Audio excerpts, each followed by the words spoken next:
नमस्कार, सुपरफास्ट 100 में देश दुनिया की बड़ी खबरों के साथ हाजिर हैं मैं हूं आंचल आनंद। नमस्कार, आपके साथ मैं हूं चित्रा त्रिपाठी। अगले 22 मिनट में दिखाएंगे देश और दुनिया की 100 बड़ी खबरें।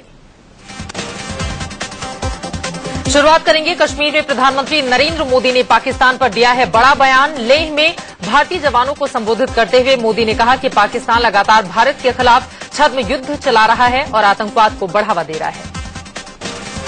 पीएम मोदी ने कहा कि पड़ोसी देश पाकिस्तान में परंपरागत तरीके से लड़ाई लड़ने की ताकत खत्म हो गई है, इसलिए वो छद्म युद्ध चलाता है।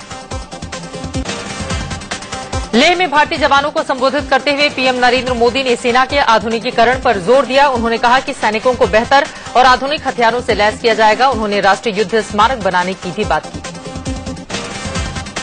प्रधानमंत्री नरेंद्र मोदी ने करगिल में चूटक हाइड्रो पावर प्रोजेक्ट का उद्घाटन किया। 44 मेगावाट के इस प्रोजेक्ट के उद्घाटन के मौके पर जम्मू कश्मीर के राज्यपाल एनएन वोहरा, सीएम उमर अब्दुल्ला और केंद्रीय ऊर्जा मंत्री पीयूष गोयल थे। करगिल में जनसभा को संबोधित करते हुए प्रधानमंत्री नरेंद्र मोदी ने कहा कि उन्होंने भ्रष्टाचार को खत्म करने का बीड़ा उठाया है।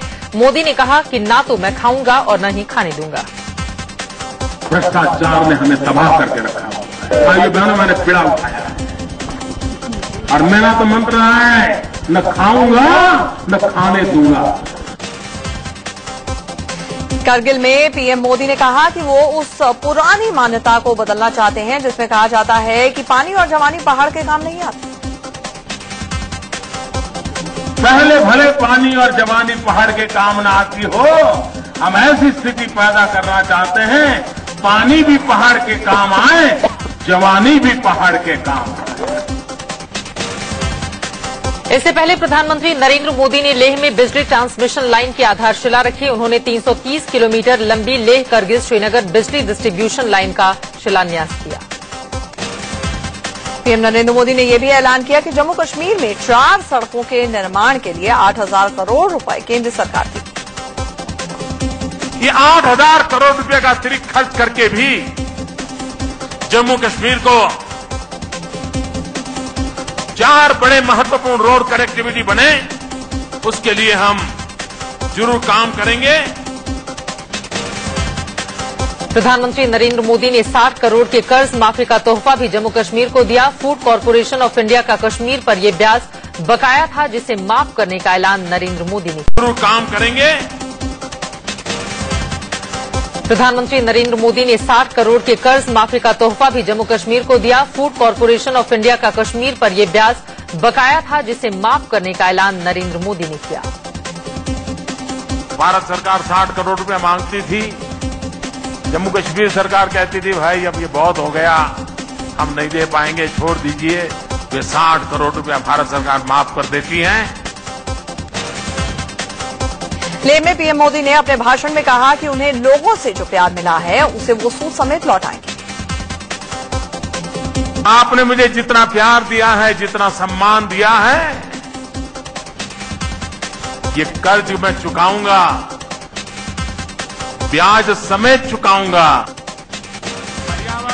मोदी ने कहा कि पहले के पीएम कई सालों तक कश्मीर नहीं आते थे, लेकिन वो तो एक महीने में 2-2 बार यहां आए हैं। 2-2, 5-5, 10-10 साल तक कभी प्रधानमंत्री जम्मू कश्मीर की धरती पर नहीं आते थे, और ये एक वक्त है कि महीने में 2 बार एक प्रधानमंत्री इस धरती पर आता है। पीएम मोदी ने जम्मू कश्मीर में केसरिया क्रांति लाने का ऐलान किया। केसरिया क्रांति से उनका संदर्भ केसर के उत्पादन को बढ़ावा देने से था। पश्मीना कश्मीर में मोदी ने 3P का नया फॉर्मूला दिया। इसका मतलब उन्होंने प्रकाश, पर्यावरण और पर्यटन बताया। उन्होंने कहा कि इस 3P के जरिए जम्मू कश्मीर ही नहीं भारत का भी कल्याण होगा। प्रकाश, पर्यावरण और पर्यटन, ये 3P ये ऐसी ताकतें हैं जो सिर्फ लेह लद्दाख नहीं, सिर्फ जम्मू कश्मीर नहीं, भारत की भलाई के लिए भी काम आ सकता है। लेह के पोलो ग्राउंड में जब प्रधानमंत्री नरेंद्र मोदी जनसभा संबोधित करने मंच पर पहुंचे तो उन्होंने यहां पर पारंपरिक ड्रेस पहन रखी थी। ये लद्दाखियों की ड्रेस ऊंचा कहलाती है। पीएम नरेंद्र मोदी जब मंच पर पहुंचे तो वहां जुटे लोगों ने मोदी मोदी के नारे लगाए। मोदी का पारंपरिक तरीके से मंच पर स्वागत हुआ और उन्हें खास स्थानीय टोपी भी पहनाई गई। पीएम मोदी के कश्मीरी दौरे से ठीक पहले कल रात आतंकियों ने जम्मू कश्मीर नेशनल हाईवे पर सेना के एक काफिले पर हमला बोल दिया। आतंकी हमले में एक असिस्टेंट कमांडेंट समेत 7 जवान जख्मी हो गए। पंजनी नाला इलाके में 8 आतंकियों ने सेना को घेर कर हमला किया। पाकिस्तान ने एक बार फिर सीज फायर का उल्लंघन किया है। जम्मू कश्मीर में पुंछ के बालाकोट सेक्टर में भारतीय चौकियों को निशाना बनाकर पाकिस्तान की ओर से फायरिंग की गई। फायरिंग में किसी के हताहत होने की खबर नहीं है। गृहमंत्री राजनाथ सिंह ने कहा है कि अंडरवर्ल्ड डॉन दाऊद इब्राहिम को भारत जल्द ही पकड़ लेगा। कल राज्यसभा में राजनाथ ने कहा था कि दाऊद को पकड़ने के लिए सरकार हर मुमकिन कोशिश कर रही है। राजनाथ ने राज्यसभा में ये भी कहा कि दाऊद पाकिस्तान में ही छिपा है।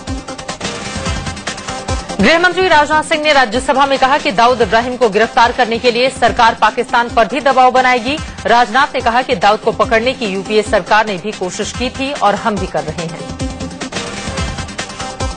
मोदी सरकार बनने के बाद पहली बार सोनिया गांधी ने खुलकर सरकार पर हमला बोला है। कांग्रेस अध्यक्ष सोनिया गांधी ने कहा है कि 11 हफ्ते की मोदी सरकार में 600 सांप्रदायिक हिंसा की वारदातें हुई।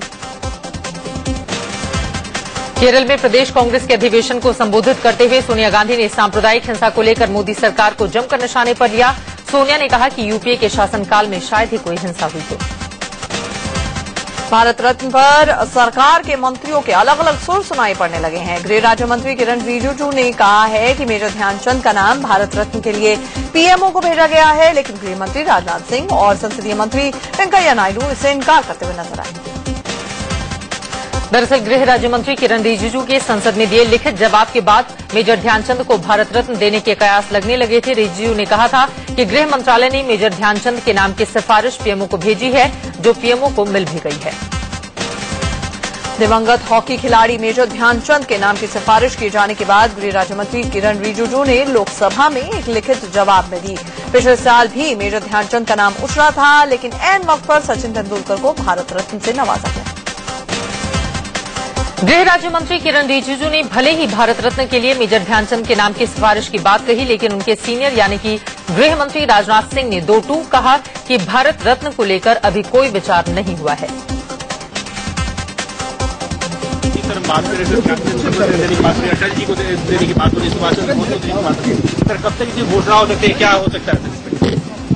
नहीं, ऐसा कोई भी प्रश्न विचाराधीन नहीं है। संसदीय कार्य मंत्री वेंकैया नायडू ने भी कहा कि भारत रत्न दिए जाने को लेकर सरकार ने अभी कोई फैसला नहीं लिया है। ये सब कहानियां आप लोग चला रहे, इसका कोई बेसिस नहीं है। अभी तक इस विषय के बारे में सरकार में किसी स्तर पे कोई चर्चा हुआ नहीं और किसी का नाम लिया नहीं। लोकसभा में जुडिशियल अपॉइंटमेंट कमीशन बिल पर चर्चा शुरू हुई। कानून मंत्री रविशंकर प्रसाद ने चर्चा की शुरुआत की। कल ही यूपीए के समय के बिल को वापस लेकर मोदी सरकार ने नए सिरे से इस बिल को पेश किया था। जुडिशियल अपॉइंटमेंट कमीशन बिल में कोलिजन सिस्टम का प्रावधान नहीं है, यानी कि जजों की नियुक्ति अब सिर्फ जज ही मिलकर नहीं कर पाएंगे, बल्कि इसमें सरकार की भी भूमिका रहेगी। 1-2 पॉइंट को छोड़कर कांग्रेस भी अब इस बिल को समर्थन देने पर तैयार हो गई। मोदी सरकार बीमा बिल को सिलेक्ट कमेटी को सौंपने के लिए तैयार हो गई है। इसके लिए सदन में आज प्रस्ताव आ सकता है। साथ ही सरकार ने विपक्षी पार्टियों से सिलेक्ट कमेटी के लिए सदस्यों का नाम भी मांगा है। एआईएडीएमके सांसद थम्बी दुरई का लोकसभा का डिप्टी स्पीकर बनना अब तय हो गया है। थम्बी दुरई ने इस बाबत नामांकन दाखिल कर दिया है। बुधवार को डिप्टी स्पीकर पद का चुनाव है, लेकिन कांग्रेस के भी समर्थन करने से वो निर्विरोध चुने जाने वाले हैं। डिप्टी स्पीकर पद के नामांकन में थम्बी दुरई के लिए लालकृष्ण आडवाणी, राजनाथ सिंह और सुषमा स्वराज प्रस्तावक बने। कांग्रेस की ओर से मल्लिकार्जुन खड़गे और ज्योतिरादित्य सिंधिया ने उनके नाम का अनुमोदन किया। थम्बी दुरई इससे पहले 1985 से 1989 तक लोकसभा में उपाध्यक्ष रह चुके हैं। माना यह जा रहा है कि थम्बी दुरई को डिप्टी स्पीकर बनाकर मोदी सरकार विपक्ष को बांटने और तमिलनाडु के मुख्यमंत्री जयललिता को खुश करने की कोशिश कर रही है। सरकार मौजूदा संसद सत्र की समय सीमा कुछ दिन और बढ़ा सकती है। सूत्रों से खबर है कि बीजेपी पार्लियामेंट्री बोर्ड की बैठक में यह तय किया गया। बीजेपी नेता राजीव प्रताप रूढ़ी ने कहा कि संसद का सत्र 14 अगस्त के बाद भी बढ़ाया जा सकता है। राज्यसभा को सुचारू रूप से चलाने के लिए अब शून्यकाल और प्रश्नकाल के समय में बदलाव किया गया है। ऊपरी सदन में शून्यकाल अब 11 बजे से होगा, जबकि प्रश्नकाल दोपहर 12 बजे से शुरू होगा। साथ ही राज्यसभा की बैठक अब शाम 6 बजे तक चलेगी। सांप्रदायिक हिंसा बिल पर लोकसभा में कल बहस होगी। स्पीकर ने कांग्रेस को कल चर्चा का भरोसा दिलाया। कांग्रेस ने सांप्रदायिक हिंसा पर बहस के लिए रणनीति तैयार की है। राज्यसभा सांसद और अभिनेत्री रेखा संसद की कार्रवाई में हिस्सा लेने के लिए पहुंची। इससे पहले राज्यसभा में उनकी गैरहाजिर रहने पर लगातार विवाद चल रहा था, जिसके बाद आज वो अचानक से संसद में स्पेशल अपीयरेंस देती हुई नजर आई।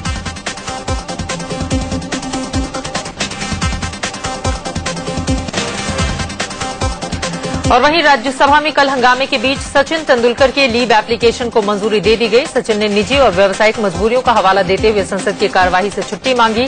7 जुलाई से 14 अगस्त तक सचिन लीव पर रहेंगे। गृहमंत्री राजनाथ सिंह ने राज्यसभा में कहा है कि 3 से 4 साल के अंदर अंदर सभी भारतीयों को इंडियन सिटीजन कार्ड जारी किया जाएगा, जिससे भारत में होने वाली घुसपैठ को रोका जा सके। सूत्रों से खबर है कि मोदी सरकार इंदिरा आवास योजना का नाम बदलने की तैयारी में है। इस योजना का नाम राष्ट्रीय ग्राम आवास मिशन होगा। खबर है कि इसका ऐलान प्रधानमंत्री नरेंद्र मोदी 15 अगस्त के भाषण में कर सकते हैं।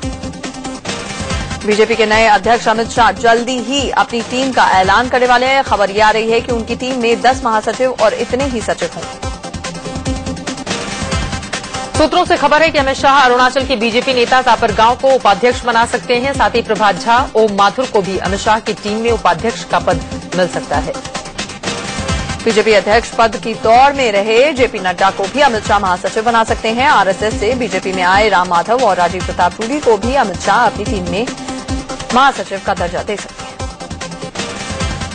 महासचिव पद के लिए अमित शाह भूपेंद्र यादव और कैप्टन अभिमन्यु को भी मौका दे सकते हैं। साथ ही वरुण गांधी और बीजेपी महिला मोर्चा की अध्यक्ष सरोज पांडे को भी महासचिव बनाया जा सकता है। महाराष्ट्र में चुनाव को देखते हुए बीजेपी अध्यक्ष अमित शाह देवेंद्र फडणवीस या फिर विनोद तावड़े में से किसी एक को महासचिव पद दे सकते हैं। झारखंड में भी चुनाव है और इसी को देखते हुए रघुवर दास को भी महासचिव बनाया जा सकता है। सूत्रों से खबर है कि भारतीय युवा मोर्चा के अध्यक्ष अनुराग ठाकुर को सचिव बनाया जा सकता है। साथ ही पूनम महाजन, रामेश्वर चौरसिया, अनिल बलूनी को भी सचिव पद की जिम्मेदारी अमित शाह दे सकते हैं। इसके अलावा पार्टी प्रवक्ता सुधांशु त्रिवेदी को भी सचिव बनाया जा सकता है। अमित शाह अपनी टीम में सुनील देवधर, श्रीकांत शर्मा और महेंद्र पांडे को भी सचिव पद दे सकते हैं। सुप्रीम कोर्ट ने नेताजी सुभाष चंद्र बोस को लेकर दाखिल जनहित याचिका की जल्द सुनवाई से इनकार किया है। पीआईएल में मांग की गई थी कि अगर बोस जीवित हैं तो सरकार सबूत दे, नहीं तो उनका मृत्यु प्रमाण पत्र पेश करे। पूर्व केंद्रीय मंत्री कुमारी शैलजा के घर हुए कत्ल के मामले में दिल्ली पुलिस ने पहली गिरफ्तारी की है। पुलिस ने अनिल यादव नाम के एक शख्स को गिरफ्तार कर लिया है। हालांकि ये साफ नहीं हो पाया है कि ये कत्ल अनिल यादव ने ही किया है या किसी और ने। दिल्ली पुलिस ने संजय की पत्नी नौकरानी पर ही हत्या का शक जता दिया है। सूत्रों से खबर है कि नौकरानी के अनिल यादव से नाजायज संबंध थे। दिल्ली में कुमारी शैलजा के सब क्वार्टर में नौकरानी के पति संजय की लाश मिली है। 3 वरिष्ठ सांसदों को आज राष्ट्रपति प्रणब मुखर्जी सर्वश्रेष्ठ सांसद का अवार्ड देने वाले हैं। राज्यसभा सांसद करण सिंह, जेडीयू अध्यक्ष शरद यादव और वित्त मंत्री अरुण जेटली को इस बार सर्वश्रेष्ठ एमपी का अवार्ड मिलेगा। सहारनपुर में हुई हिंसा की गाज डीएम संध्या तिवारी पर गिरी है। यूपी सरकार ने संध्या को सहारनपुर से हटाकर खाद्य और नागरिक आपूर्ति विभाग में विशेष सचिव बना दिया है। फैजाबाद के डीएम इंद्रवीर सिंह यादव को सहारनपुर भेजा गया है। फूलन देवी मर्डर केस में 14 अगस्त को सजा का ऐलान किया जाएगा। दिल्ली के पटियाला हाउस कोर्ट में इस मामले पर बहस पूरी हो गई है। बहस पूरी होने के बाद सजा पर फैसला सुरक्षित रखा गया है। डाकू से सांसद बनी फूलन देवी की हत्या 25 जुलाई 2001 को दिल्ली में उनके सरकारी घर के बाहर कर दी गई थी। फूलन मिर्जापुर से समाजवादी पार्टी की सांसद थी। राजस्थान के केकड़ी में एक भारी भरकम ट्रॉले के पलटने की लाइव तस्वीरें सामने आई हैं। भारी बारिश के बाद नम हुई सड़क के किनारे पर जैसे ही ट्रॉले का पहिया चढ़ा, वो धंस कर तिरछा हो गया, जिसके कुछ सेकंड बाद ये पूरा का पूरा ट्रॉली पलट गया। गनीमत रही कि ये ट्रक तुरंत नहीं पलटा, जिससे इसका ड्राइवर और ट्रक में मौजूद दूसरे लोगों को उतरने का मौका मिल गया। जैसे ही ट्रक में सवार लोग नीचे उतरे, ट्रक पलटते हुए सड़क किनारे बने गड्ढे में जा गिरा। राजस्थान के भीलवाड़ा में भारी बारिश के चलते त्रिवेणी नदी खतरे के निशान से ऊपर बह रही है। नदी का पानी तटबंध तोड़कर सड़कों और हाईवे पर से बह रहा है, जिससे भीलवाड़ा, कोटा और बूंदी झालावाड़ राजमार्ग बंद हो गया है। राजस्थान की बूंदी में भारी बारिश के चलते अभयपुरा बांध में रिसाव शुरू हो गया है, जिससे बांध की निचली तह में बसे 20 गांवों पर बाढ़ का खतरा मंडराने लगा है। प्रशासन ने इन सभी गांवों में अलर्ट जारी कर दिया, जिसके बाद गांव वाले सुरक्षित जगह पर चले गए हैं। यूपी के वाराणसी में गंगा का जलस्तर बढ़ने से बाढ़ के हालात पैदा हो गए हैं। गंगा घाट के आसपास के कई मंदिर डूबने की कगार पर हैं। गंगा नदी के घाटों पर पानी का लेवल लगातार बढ़ता जा रहा है। वाराणसी में गंगा घाटों पर पानी भरा होने की वजह से लोग घाट की छत पर अंतिम संस्कार कर रहे हैं। जिला प्रशासन के मुताबिक बाढ़ से निपटने के लिए 20 से ज्यादा चौकियां बनाई गई हैं। प्रशासन लगातार बाढ़ के हालात पर नजर बनाए हुए है। यूपी के इलाहाबाद में भी बाढ़ से हजारों लोग प्रभावित हुए हैं। बाढ़ प्रभावित इलाकों को छोड़कर लोग सुरक्षित जगहों पर जा रहे हैं। बाढ़ के चलते इलाहाबाद के कई निचले इलाके पूरी तरह से जलमग्न हो गए।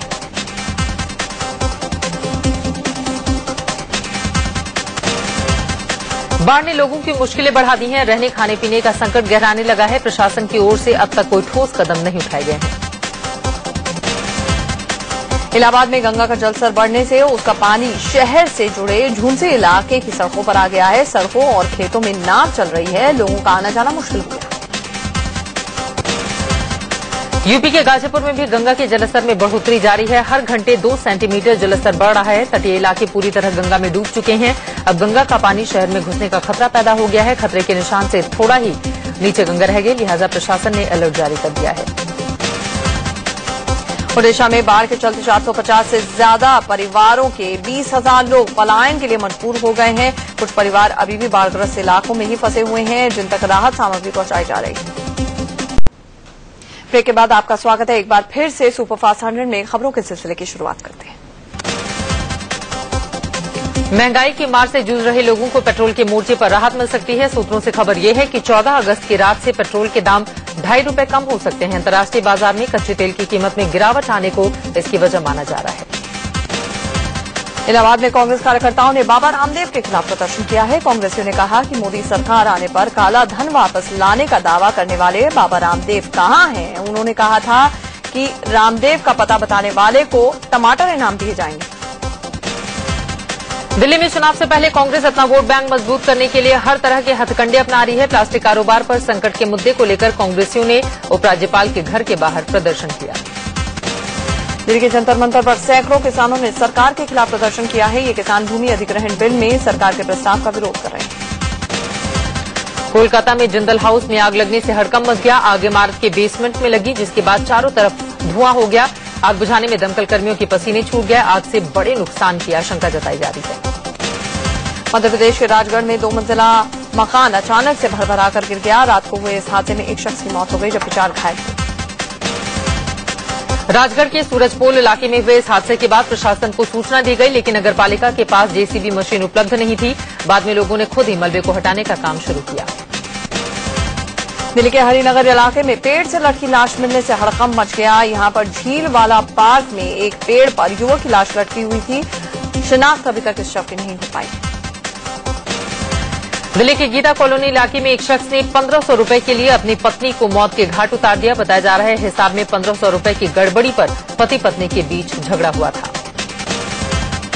महिला के मायके वालों ने पति और ससुराल वालों पर दहेज के लिए हत्या का आरोप लगाया है। पुलिस ने आरोपी पति को गिरफ्तार कर मामले की जांच शुरू की। दिल्ली के उत्तम नगर इलाके में एक शख्स ने कहासुनी के बाद अपनी पत्नी का सिर फोड़ डाला। पीड़ित पत्नी का आरोप है कि पुलिस के सामने ही उसके पति ने उसे मारा, लेकिन पुलिस चुपचाप तमाशा देखती रही। दिल्ली के पालम इलाके में एक महिला की लाश मिलने से सनसनी फैल गई। रेणु तिवारी नाम की महिला की उम्र 34 साल थी। बताया जा रहा है कि नशे के ओवरडोज की वजह से महिला की मौत।